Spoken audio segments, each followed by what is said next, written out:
আসসালামু আলাইকুম রহমাতুল্লাহ। প্রিয় দর্শক, জীবনে এমন কোনো আমল আমরা করিনি যেই আমলের মাধ্যমে আমরা আল্লাহ তাআলার দরবার থেকে নাজাত পাব। প্রিয় দর্শক, আজকের এই 10টি জিকির যেই ব্যক্তি করবে, মহান আল্লাহ পাক রব্বুল আলামিন তাকে চাইলে মাফ করে দিলেও দিতে পারেন ইনশাআল্লাহ। প্রিয় দর্শক, আসুন জেনে নেই কোন সেই 10টি জিকির। আজকের ভিডিওর 10টি জিকিরের মধ্যে সর্বপ্রথম জিকিরটি হচ্ছে ইয়া জাল জালালি অল ইকরাম। এটা আমাদের সমাজ থেকে হারিয়ে যাওয়া একটি জিকির। নবীজি সাল্লাল্লাহু আলাইহি ওয়াসাল্লাম একটি হাদিসে বলেছেন, তোমরা সব সময় ইয়া জাল জালালি অল ইকরাম পাঠ করাকে অপরিহার্য করে নাও, অর্থাৎ সদা সর্বদা এই নাম পাঠ করার প্রতি নির্দেশ দেওয়া হয়েছে। নবী করিম সাল্লাল্লাহু আলাইহি ওয়াসাল্লাম নামাজ আদায়ের পরে বসা অবস্থায় বলতেন, আল্লাহুম্মা আনতাস সালাম ওয়া মিনকাস সালাম তাবারাকতা ইয়া জাল জালালি ওয়াল ইকরাম। হে আল্লাহ, আপনি শান্তি নিরাপত্তা প্রদানকারী, আপনার পক্ষ থেকে শান্তি ও নিরাপত্তা আসে, আপনি বরকতময়, হে রহিম মহানুভব। যদি কোনো ব্যক্তি ইয়া জাল জালালি অল ইকরাম এই জিকিরটি পাঠ করে, মুনাজাতের মধ্যে দোয়া করে, আল্লাহ তাআলার সাথে সাথে তার দোয়া কবুল করেন। সুবহানাল্লাহ। তাই প্রিয় দর্শক, আমরা উঠতে বসতে চলার সময়, যে কোনো সময় বেশি বেশি পরিমাণে পড়ব ইয়া জাল জালালি অল ইকরাম। সুবহানাল্লাহ। দ্বিতীয় নম্বর জিকিরটি হচ্ছে ইয়া হাইয়ু ইয়া কাইয়ুম, অর্থ হে চিরঞ্জীব, সকল বস্তুর রক্ষক। প্রিয় দর্শক, এই দুইটি জিকির, এইগুলো হচ্ছে আল্লাহ তাআলার সিফাতি নাম, আল্লাহ তাআলার গুণবাচক নাম। আর এই জিকিরের মর্যাদা অনেক বেশি। দুনিয়াতে সবচেয়ে বড় সম্পদ হচ্ছে ইয়া হাইয়ু ইয়া কাইয়ুম এর জিকির। হযরত আবু হুরায়রা রাদিয়াল্লাহু তাআলা আনহু বর্ণনা করেন যে রাসূল করিম সাল্লাল্লাহু আলাইহি ওয়াসাল্লাম যখন কোনো বিপদ দেখতেন, তখন আকাশের দিকে তার পবিত্র মাথা উঠাতেন এবং বলতেন, সুবহানাল্লাহিল আযীম, অর্থ আমি প্রশংসার সাথে মহান আল্লাহর পবিত্রতা বর্ণনা করছি।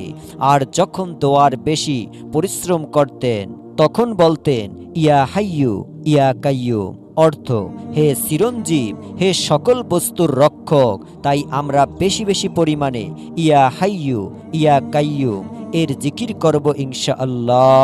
প্রিয় দর্শক, 10টি জিকিরের মধ্যে এই গেল 2 নম্বর জিকির। 3 নম্বর জিকিরটি হচ্ছে আস্তাগফিরুল্লাহ। এটি হচ্ছে একটি ইস্তেগফার। এই জিকিরটি যে বেশি বেশি পরিমাণে পাঠ করবে, আল্লাহ তাআলা তাকে শয়তানের ধোঁকা থেকে হেফাজত করবেন এবং তার জীবনের সকল গুনাহ ক্ষমা করে দিবেন। প্রিয় দর্শক, তাই আমরা উঠতে বসতে, অবসর সময়, রাস্তা দিয়ে চলার সময়, যে কোনো সময় বেশি বেশি পরিমাণে পাঠ করব আস্তাগফিরুল্লাহ। সাহাবায়ে কেরাম হাদিসের মধ্যে বললেন, নবী করিম সাল্লাল্লাহু আলাইহি ওয়াসাল্লাম প্রত্যেক ফরজ সালাত শেষে 3 বার আস্তাগফিরুল্লাহ আস্তাগফিরুল্লাহ আস্তাগফিরুল্লাহ পড়তেন। সুবহানাল্লাহ। প্রিয় দর্শক, 10টি জিকিরের মধ্যে এই গেল 3 নম্বর জিকির। 4 নম্বর জিকিরটি হচ্ছে লা হাওলা ওয়ালা কুওয়াতা ইল্লা বিল্লাহ, লা হাওলা ওয়ালা কুওয়াতা ইল্লা বিল্লাহ। এটি গুরুত্বপূর্ণ একটি আমল, এর ফজিলাত অনেক বেশি। আমলটি করার ব্যাপারে হাদিসে অনেক বর্ণনায় এসেছে। আবু মুসা আশআরী রাদিয়াল্লাহু তাআলা আনহু বর্ণনা করেন, রাসূল করিম সাল্লাল্লাহু আলাইহি ওয়াসাল্লাম একবার আমাকে বললেন, তোমাকে জান্নাতের অন্যতম ভাণ্ডারের কথা কি বলে দিব? আমি বললাম, অবশ্যই বলে দিন হে আল্লাহর রাসূল সাল্লাল্লাহু আলাইহি ওয়াসাল্লাম। তিনি বললেন, লা হাওলা ওয়ালা কুওয়াতা ইল্লা বিল্লাহ। দুনিয়াতে গুপ্তদান মাটির নিচে থাকে, সেই গুপ্তদান পাওয়ার জন্য মানুষ কত কিছুই না করে। আর জান্নাতের গুপ্তদান হচ্ছে লা হাওলা ওয়ালা কুওয়াতা ইল্লা বিল্লাহ, যার অর্থ হলো আল্লাহ ছাড়া কোনো ভরসা নেই, ক্ষমতা বা শক্তি নেই। অর্থাৎ মানুষের ব্যক্তিগত শক্তি, সামর্থ্য, ক্ষমতা ও সাহস যত বেশি থাকুক না কেন, আল্লাহ তাআলা তৌফিক না দিলে তা কোনো ধরনের উপকারে আসবে না। প্রিয় দর্শক, যেই ব্যক্তি নিয়মিত এই জিকিরটি করবে তার দুনিয়াতেও কোনো টেনশন নেই, আখেরাতেও কোনো টেনশন নেই, মানে দুজাহানেই কোনো টেনশন নেই। যেই ব্যক্তি লা হাওলা ওয়ালা কুওয়াতা ইল্লা বিল্লাহ এর জিকির করবে, আল্লাহ তাআলা তাকে শয়তানের কুমন্ত্রণা থেকে হেফাজত করবেন ইনশাআল্লাহ। তাই প্রিয় দর্শক, আমরা সকলেই উঠতে বসতে চলতে ফিরতে সব সময় লা হাওলা ওয়ালা কুওয়াতা ইল্লা বিল্লাহ এর জিকির করব ইনশাআল্লাহ। তারপরে 5 নম্বর জিকিরটি হচ্ছে সুবহানাল্লাহি ওয়া বিহামদিহি। রাসূল করিম সাল্লাল্লাহু আলাইহি ওয়াসাল্লাম বলেন, যেই ব্যক্তি প্রত্যেক দিন 100 বার বলবে সুবহানাল্লাহি ওয়া বিহামদিহি, তার গুনাহের পরিমাণ যদি সমুদ্রের ফেনা পরিমাণ হয়, তারপরেও আল্লাহ তাআলা সেই গুনাহ ক্ষমা করে দিবেন। সুবহানাল্লাহ, আল্লাহু আকবার। দর্শক, আমরা যদি নিজেদের গুনাহকে ক্ষমা করতে চাই তাহলে প্রত্যেক দিন 100 বার অথবা বেশি পরিমাণে সুবহানাল্লাহি ওয়া বিহামদিহি পড়ব ইনশাআল্লাহ।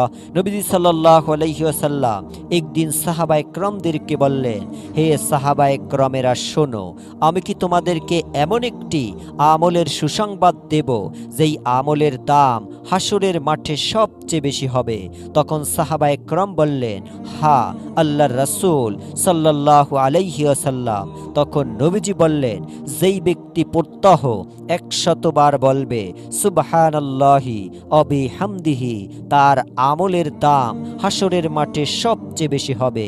তখন সাহাবায়ে কেরাম বললেন, ইয়া রাসূলুল্লাহ সাল্লাল্লাহু আলাইহি ওয়াসাল্লাম, এর থেকে কি বেশি কারো আমলের দাম হবে না? তখন নবীজি সাল্লাল্লাহু আলাইহি ওয়াসাল্লাম বললেন, হ্যাঁ, ওই ব্যক্তির আমলের দামই বেশি হবে যেই ব্যক্তি সুবহানাল্লাহি ওয়া বিহামদিহি 100 বার থেকেও বেশি পরিমাণে পাঠ করবে সুবহানাল্লাহ। তারপরে 6 নম্বর জিকিরটি হচ্ছে লা ইলাহা ইল্লাল্লাহ।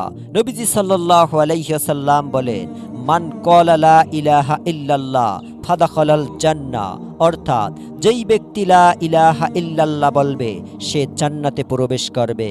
প্রিয় দর্শক, এখানে একটি কথা হচ্ছে, আপনাকে নেক আমল করে তারপরে বলতে হবে লা ইলাহা ইল্লাল্লাহ, তাহলে আপনি জান্নাতে প্রবেশ করতে পারবেন। কিন্তু আপনি যদি বদ আমল করে, অর্থাৎ সুদ আদান প্রদান করে, ঘুষ খেয়ে অন্যান্য খারাপ কাজ করে, যদি ভাবেন লা ইলাহা ইল্লাল্লাহ পরে জান্নাতে চলে যাবেন, তাহলে কিন্তু আপনি জান্নাতে প্রবেশ করতে পারবেন না।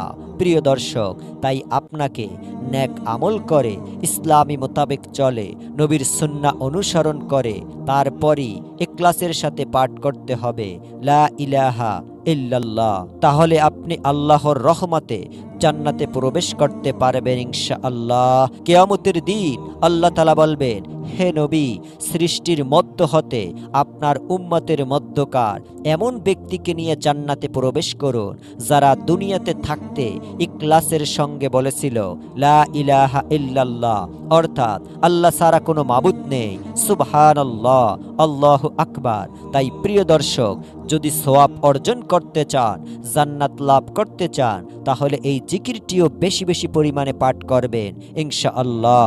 তারপরে 7 নম্বর জিকিরটি হলো সুবহানাল্লাহ। সুবহানাল্লাহ শব্দের অর্থ আল্লাহ তাআলা অতি পবিত্র।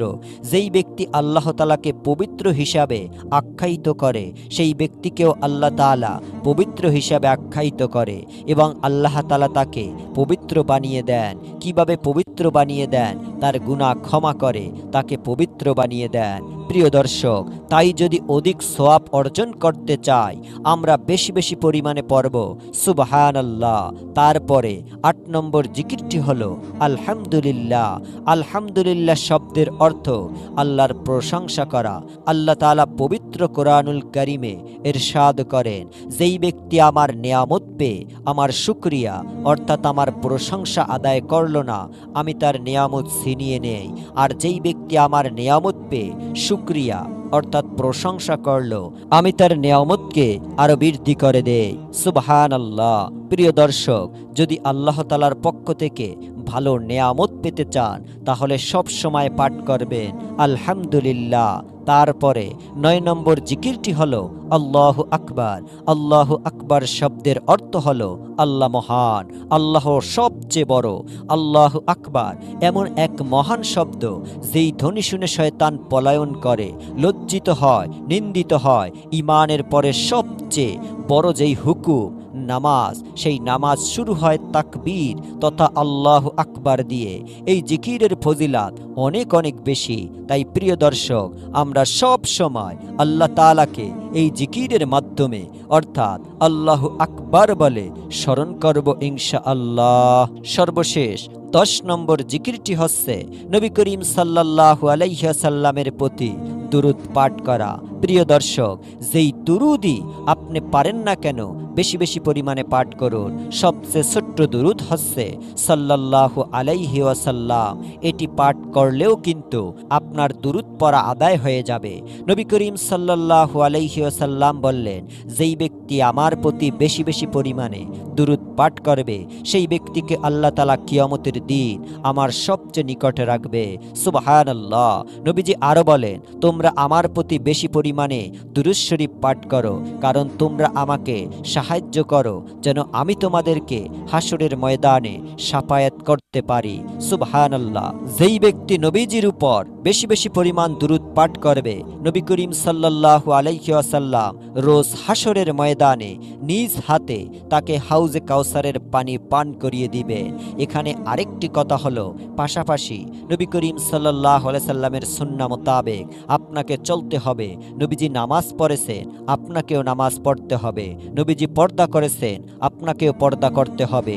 নবীজি যা করেছেন তা আপনিও করবেন, যা নিষেধ করেছেন তা করবেন না। তাহলে আপনি আল্লাহর রহমতে জান্নাত লাভ করতে পারবেন ইনশাআল্লাহ। তো সকলে ভালো থাকুন, সুস্থ থাকুন। আসসালামু আলাইকুম ওয়া রাহমাতুল্লাহি ওয়া বারাকাতুহু।